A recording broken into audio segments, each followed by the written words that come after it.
She walked onto a world-famous stage, and the room didn't follow. That's the image that refuses to go away. Not the photos, not the headlines, not the spin. The image people keep whispering about is simpler and far more unsettling. Rows of empty chairs, people standing up, the soft scrape of seats against the floor while a microphone stayed live. But before we continue, please don't forget to like, subscribe, and turn on the notification bell for updates.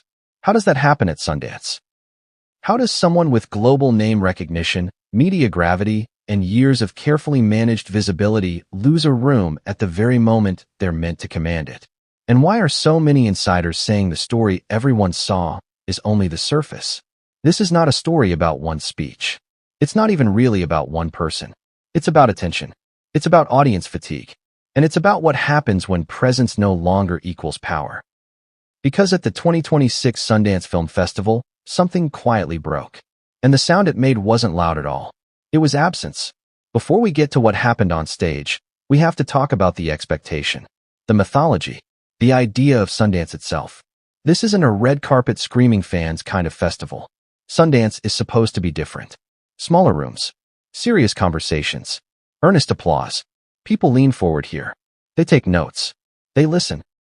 Which is exactly why what happened during Meghan Markle's 2026 conversation panel landed like a cold draft through the room. Because this wasn't a chaotic walkout. It wasn't a protest. There were no boos. It was worse than that. People simply left. And that raises an uncomfortable question you can't unask once it's in your head. Why? Was it the message? The tone? The length? The mismatch between speaker and space? Or was this moment years in the making? Here's what makes this story so sticky. On paper, the event should have worked. The name recognition alone guaranteed press. The conversation format promised something intimate, reflective, even vulnerable. This wasn't supposed to be spectacle. It was positioned as substance. Yet from the very beginning, something felt off.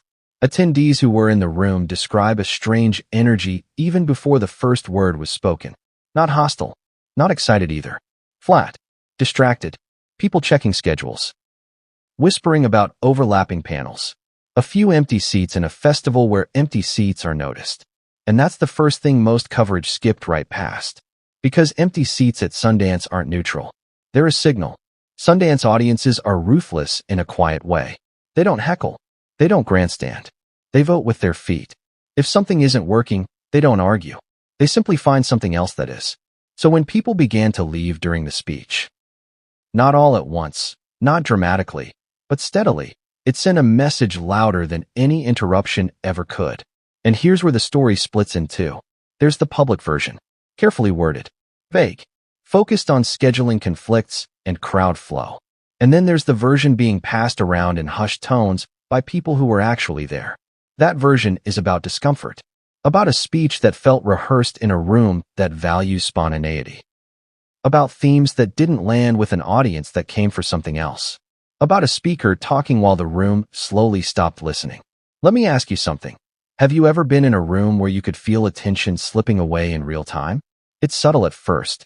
Fewer nods, less eye contact, people shifting in their seats, the glow of phone screens multiplying like fireflies. Now imagine that sensation amplified by a microphone, by lights, by the knowledge that every pause, every breath, every moment of silence is being felt by hundreds of people at once. According to multiple attendees, that's exactly what happened. The speech continued. The exits continued too. And that's where the word that keeps circulating enters the conversation. Rage. Not the explosive kind. Not shouting or visible outbursts. But something more restrained. More dangerous in public settings. A tightening. A shift in cadence. A sudden sharpness where warmth had been expected. Some noticed it in the pacing. Others in the facial expressions. Others in the way the speaker recalibrated mid-sentence. As if realizing something had gone wrong, but not knowing how to fix it without calling attention to it. And that's the paradox of moments like this. If you acknowledge the room is slipping, you risk accelerating it. If you ignore it, the silence grows heavier by the second. Which choice would you make? Most speakers never have to find out. But at Sundance 2026, that choice became unavoidable. What makes this moment so fascinating, and frankly uncomfortable, is that it challenges a long-standing assumption in celebrity culture. The idea that fame is portable, that it travels intact from space to space, audience to audience. Sundance doesn't work that way. Here, credibility is earned in real time. You don't inherit goodwill. You build it sentence by sentence. And if the room senses disconnection, it doesn't wait politely for you to recover. It leaves. That's why the walkouts mattered. Not because of how many people left, but because of who left first.